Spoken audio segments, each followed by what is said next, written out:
நிறைய ஆஃபர்ஸோட டிஸ்கவுண்ட்ஸோட வேணும்னா கண்டிப்பாக வேலவன் ஸ்டோர்ஸ் ட்ரை பண்ணுங்கள். நான் அள்ளிட்டேன், நீங்களும் அள்ளிடுங்க. வந்து பர்ச்சேஸ் பண்ணுங்கள். Velavan stores, Usman road, T Nagar, Chennai மற்றும் தூத்துக்குடி. அண்ணாதோர அப்போ நீங்கள் வந்து ஏடிஎம்கேல வந்துட்டு இதுவாக இருக்கீங்களா? டிஎம்கே வந்துட்டு ஏன் நீங்கள் அண்ணாதோரன் பேர் வச்சிருக்கிறீங்க அப்படின்னு கேட்டால் என்ன சொல்லுவீங்க? என்னென்ன இதா ராமசாமி, வடக்குப்பட்டி ராமசாமின்னு வச்சதுக்கு காரணம் என்னென்னா, டைரக்டர் வந்து கவுண்டமணி சாரோட ஃபேன், நானும் அவருடைய ஃபேன். டிக்கிலோனான்றது அவரோட டயலாக்கு. அதே மாதிரி வடக்குப்பட்டி ராமசாமின்றது கவுண்டமணி சாரோட டயலாக்கு. சங்கின்றது என்னங்க, இப்போ நான் கூட நான் வந்து 6வது இல்லை, நான் ஸ்கூல் படிக்கும்போது ஒரு பொண்ணை லவ் பண்ணியிருந்தேன். அந்த பொண்ணு பேர் சங்கீதா. நான் சங்கின்னு தான் கூப்பிடுவேன். அதுக்காக சங்கி ஆகிடுமா? என்னங்க இருக்கு? இல்லை நீ இந்த கொஸ்டினை வேறு மாதிரி மீன் பண்ணி கொண்டு போகிற போல். அந்த மாதிரி எந்த கோவில் எதையுமே நம்ம வந்து இது பண்ணல. எந்த கோவிலாக இருந்தாலுமே அதை வச்சு கடவுளை வச்சு காசு பண்ணுறவங்க மேலே தப்பு. அதே மாதிரி அந்த கடவுள் நம்பிக்கையை வச்சு அரசியல் பிரச்சனை பண்ணுறதும் தப்பு அப்படின்றது தான் காமிச்சு. என்னை பொறுத்த வரைக்கும் இருக்குது. நான் சாமி கும்பிட்றவன், நான் ஆன்மீகவாதி, நான் வந்து கடவுள் நம்பிக்கை உடையவன். இப்போ கூட கயிறு கட்டிட்டு இருக்கேன். அதனால் என்னை பொறுத்த வரைக்கும் இருக்குது. இல்லாட்டி நான் சூளை வச்சுட்டு நிற்கவே மாட்டேன்.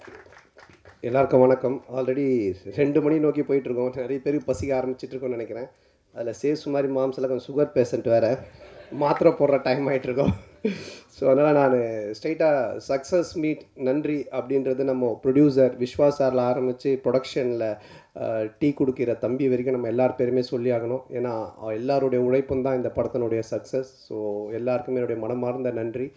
அப்புறம் கார்த்திக் எல்லாருமே சொன்ன மாதிரி ப்ரெஸ் அண்ட் மீடியா, நீங்கள் ஃபஸ்ட்டு ஷோ பார்த்துட்டு அன்றைக்கி நைட்டு டியூட் பண்ணது, இன்ஸ்டாகிராமில் நீங்கள் சப்போர்ட் பண்ணது, ரிவ்யூஸ்லாம் மார்னிங்கே சீக்கிரமாக சொன்னது, நிறைய ரிவ்யூஸ் பாசிட்டிவாக வந்தது. ஸோ இது எல்லாமே இந்த படத்துக்கு மிகப்பெரிய வெற்றி கொடுத்தது. ஸோ அதுக்கப்புறம் என்னுடைய உயிரினும் மேலான என் அன்பு சொந்தங்களாகிய ரசிகர்களுடைய சப்போர்ட். ஸோ தமிழ் சினிமா ரசிகர்கள் எல்லாருமே இதை ரொம்ப கொண்டாடி இருக்காங்க. ரொம்ப நல்லா போயிட்டுருக்கு. அப்புறம் இந்த படத்துக்குடைய மிகப்பெரிய வெற்றிக்கு காரணம் இங்கே உட்காந்துட்ருக்க எல்லாருமே தான். தனித்தனியாக எல்லாரும் பேரும் சொல்ல முடியாது. ஏன்னா நான் ஆஸ் எ ஹீரோவாக அந்த கேரக்டரை நான் ட்ராவல் பண்ணி போயிட்டுருக்கும்போது இவங்க அவங்களுடைய ஜாப் வந்து ரொம்ப நல்லா பண்ணாங்க. இவர்கிட்ட ஆரம்பித்து சார்ட்ட ஆரம்பித்து இங்கே உட்காந்துட்ருக்க எல்லாருக்கிட்டுமே நம்ம சொல்லலாம். ஸோ இவங்க எல்லாரும் நடித்து ஆடியன்ஸை கவர் பண்ணதான் அந்த படத்தினுடைய மிகப்பெரிய சக்ஸஸ், என்னோடய நடிப்பை விட. ஸோ அவங்க எல்லாருக்குமே என்னுடைய மனமார்ந்த நன்றியை நான் தெரிவிச்சுக்கிறேன். அது மட்டும் இல்லாமல் இந்த படம் இல்லை, என்னுடைய எல்லா படங்கள்லையுமே என் கூட நடித்தவங்க எல்லாருமே இருப்பாங்க. எல்லா படங்களும் வித்தியாசமான கேரக்டர்ஸில் கண்டிப்பாக கூட ட்ராவல் பண்ணுவாங்க. ஸோ அது கண்டிப்பாக உறுதி. அதுக்கப்புறமா ஹீரோயின் அவங்க என் கூட இருப்பாங்களான்றதை நான் டைரக்டர்கிட்ட கேட்கணும். அடுத்த படத்தில் சொல்லிட்டாங்கண்ணே. சரி, அடுத்த படத்தில் இப்போது இந்த படத்தில் நானும் மேகா ஆகாஷும் தான் மறுபடியும் பண்ணுறோம். சீன்ஸ் மட்டும் கொஞ்சம் டெவலப் பண்ணி வைப்பா. ஸோ எல்லாருக்கும் ஒன் செகண்ட் நன்றி நான் சொல்லிக்கிறேன். ஆல்ரெடி டைம் இல்லை. நீங்கள் பேசுகிறதா இருந்தால் கொஸ்டின்ஸ் எதனா இருந்தால் நம்ம கொஞ்சம் ஃபியூ கொஸ்டின்ஸ் மட்டும் நம்ம இன்ட்ராக்ட் பண்ணிக்கலாம். வந்துட்டீங்களா தலைவா?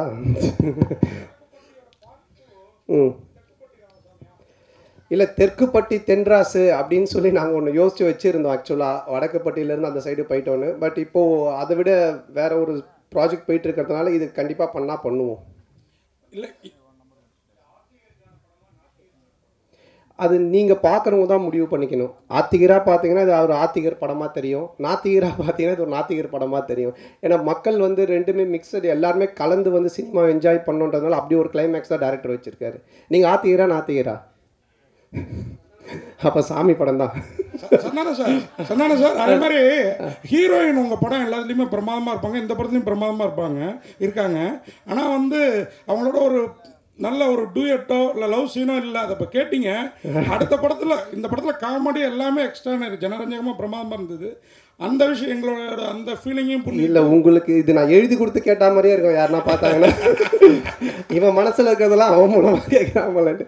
இல்லை, இப்போ கூட நான் சொல்கிறேன், இந்த காஸ்டியூமும் இந்த ஹேர் ஸ்டைலும் வேறு யாராவது போட்டு வந்தாங்கன்னா நன்னு படத்தில் வர பேய் மாதிரி தான் இருப்பாங்க.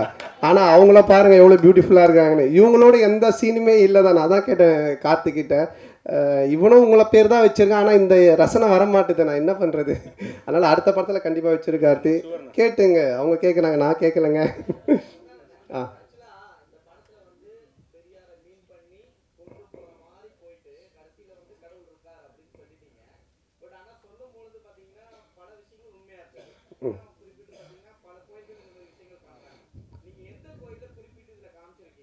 அதான் காமிச்சிருக்கேன், கண்ணாத்தா கோவில்.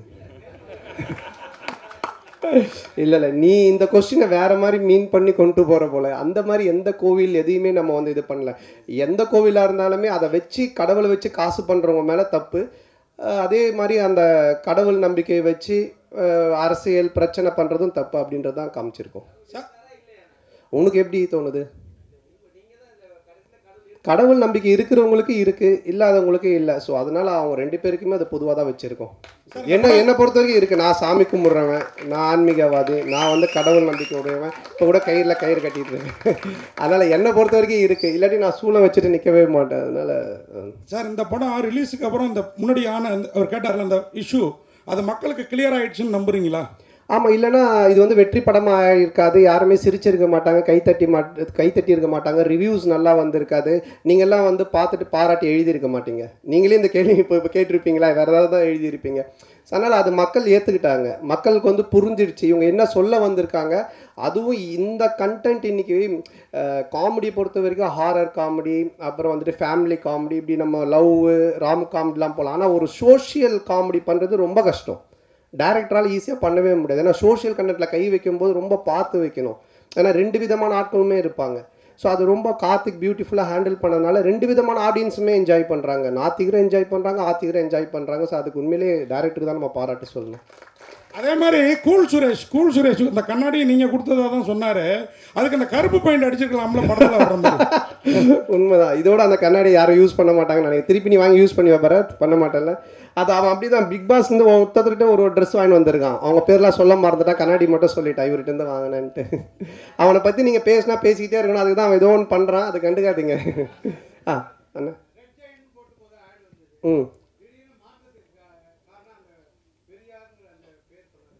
ஆமாம். அது ஃபஸ்ட்டு அந்த ஒரு இஷ்யூ ஆச்சு. அதுக்கப்புறம் அது ஒரு பாலிட்டிக்ஸாக மாறுச்சு. இப்போ நம்ம படம் எடுத்தது எல்லாரும் மறந்து கவலையை மறந்து சிரிக்கணுன்றது அது ஒரு பிரச்சனையாக ஒரு பாலிட்டிக்ஸாக மாறும்போது எதெல்லாம் நமக்கு தேவையில்லை அதை நம்ம ஸ்மூத் பண்ணிக்கணும் அப்படின்றதுக்காக சில விஷயங்களை விட்டுட்டோம் வேண்டான்ட்டு. ஆமாம், அதில் என்னென்ன இருக்கு.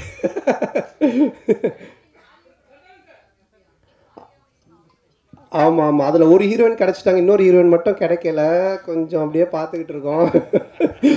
எங்கே பத்திரிகை உலகின் நயன்தாரா மட்டும் இருக்கீங்க, அனுஷ்கா காணோம். அனுஷ்கா வரலையா? ஏன் அதை விட முக்கியமான இதில்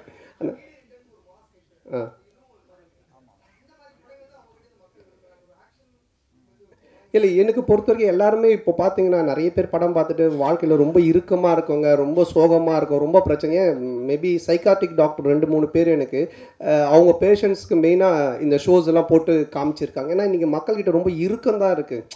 எல்லாருமே முகத்தில் ஒரு சோகம், ஒரு சந்தோஷமே இல்லை. அட்லீஸ்ட் நம்ம கடவுள் ஒரு விஷயத்த கொடுத்துருக்கேன். நான் என்னோடய சின்ன வயசில் ஆரம்பிக்கும் போது என் கூட இருக்கிற எல்லாரும் நான் சிரிக்க வச்சுக்கிட்டே இருப்பேன். அது வந்து பாலாஜி அண்ணனோட சேர்ந்தேன். அப்போ அவர் வந்து பாப்பா என் கூட டிவியில் நடிப்பான்னு எனக்கு கூப்பிட்டு வந்தார். அப்புறம் அந்த காமெடி பார்த்துட்டு சிம்பு கூப்பிட்டு எனக்கு மன்மதனில் சான்ஸ் கொடுத்தாரு. ஸோ என்னுடைய நோக்கம் எதுவாக இருந்துச்சுன்னா என்னை சுற்றி இருக்கிறவங்கள சந்தோஷமாக வச்சுக்கணும், சிரிக்க வைக்கணும். அது கடவுள் எனக்கு ஒரு லைஃப் கொடுத்தாரு சினிமான்னு. அப்போது அதை நம்ம செய்யணும் அப்படின்றதான் என்னுடைய நோக்கமாக இருக்குது. அதை நோக்கி தான் நான் போயிட்டுருக்கேன். என்னுடைய படங்கள்னால நீங்கள் வந்து சிரிக்கலாம், கவலையை மறந்து என்ஜாய் பண்ணலாம். இது மட்டும் தான். சந்தன சார் இங்கே பாருங்க, உங்களுக்கு லெஃப்ட். சொல்லுங்க சார். படம் ஃபுல்லாக சூப்பராக இருக்குது. ஆனால் வந்து கட் சீன் வேறு அதை விட நல்லா இருக்குது. ஏன் அது நீங்க இல்லன்னு சொல்லிட்டு அது கட் பண்ணிட்டீங்களா, இல்ல வந்து டைரக்ட் பண்ண வேலையா? அது இல்ல என்னன்னா ஒரு ஃபுல் லென்த் பார்க்கும்போது உங்களுக்கு கதை நகர்ந்து போகும்போது சில சீன்ஸ் ரொம்ப காமெடியா போயிட்டு இருந்தாலும் கதைக்குள்ள போனா கொஞ்சம் லேக் ஆகும். அப்போ அதை வந்து எடிட்டர் எங்கே அவர் எடிட்டர் சாரா அவர் கையில் இருக்குது, எங்கள் கையில் கிடையாது. அவரே வந்து கட் பண்ணிடுவாங்க. அதுக்கு தான் அவரு வேலையாக கொடுத்து வச்சுருக்காங்க. இல்லைங்க இது காமெடி நல்லா இருக்குது, ஆனால் பட் இங்கே கதை கொஞ்சம் மிஸ் ஆகுதுன்னா அவர் கையில் இருக்குது அந்த கத்திரி. சந்தானம் சார், அதே மாதிரி முன்னாடிலாம் நீங்கள் ஹீரோவுக்கு நண்பராக வர்றப்போ கூட உங்களையே பார்த்துட்டு இருக்கணும்னு தோணும்.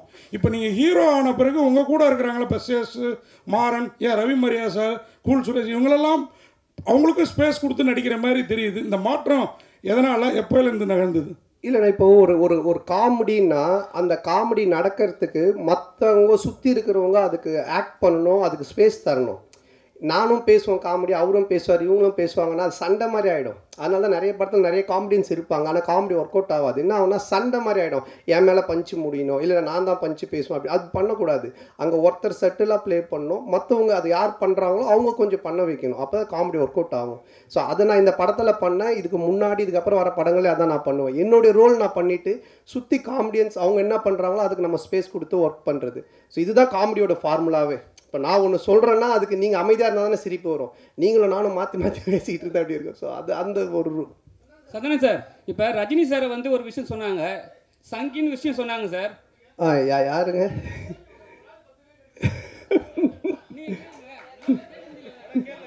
சரி அண்ணன் கேட்டு முடிக்கிட்டா அப்புறம் அண்ணன் கேளுங்க, நீங்கள் கேளுங்கண்ணே.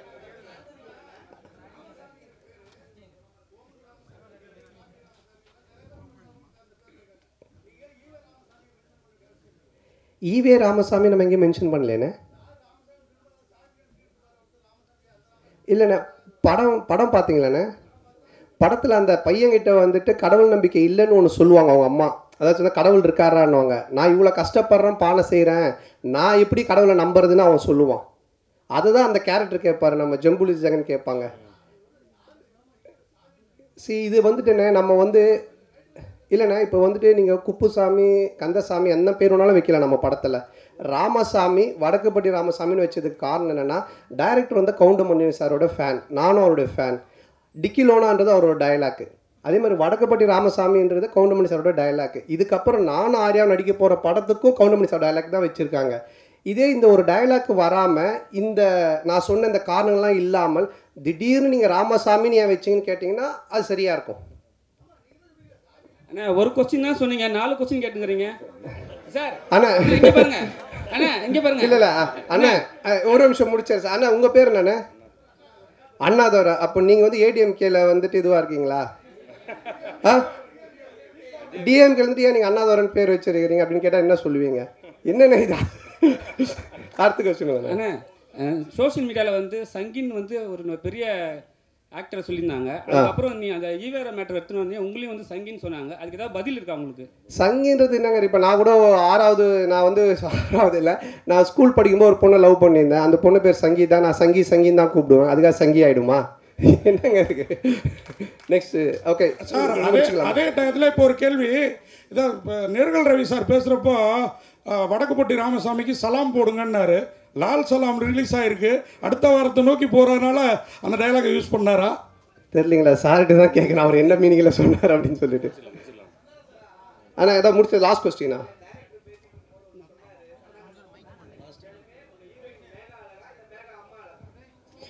மேக அம்மா அழகுன்னு யார் சொன்னது? நானா டேரக்டரா? இல்லை கண்டிப்பாக 2 பேருமே அழகு தான். ஸோ அதனால் ரொம்ப சந்தோஷம் உங்கள் எல்லாருமே சந்திச்சதில்.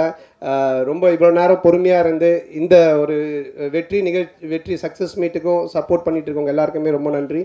தொடர்ந்து சப்போர்ட் பண்ணுங்கள். நீங்கள் எனக்கு சப்போர்ட் பண்ணுறது, யாரெல்லாம் சிரித்து இந்த படம் பார்த்து என்ஜாய் பண்ணுறாங்களோ அவங்க எல்லாருக்குமே நீங்கள் சப்போர்ட் பண்ணுறதுக்கு சமமான ஒரு விஷயம். ஸோ எல்லாருக்குமே என்னுடைய மனமார்ந்த நன்றி.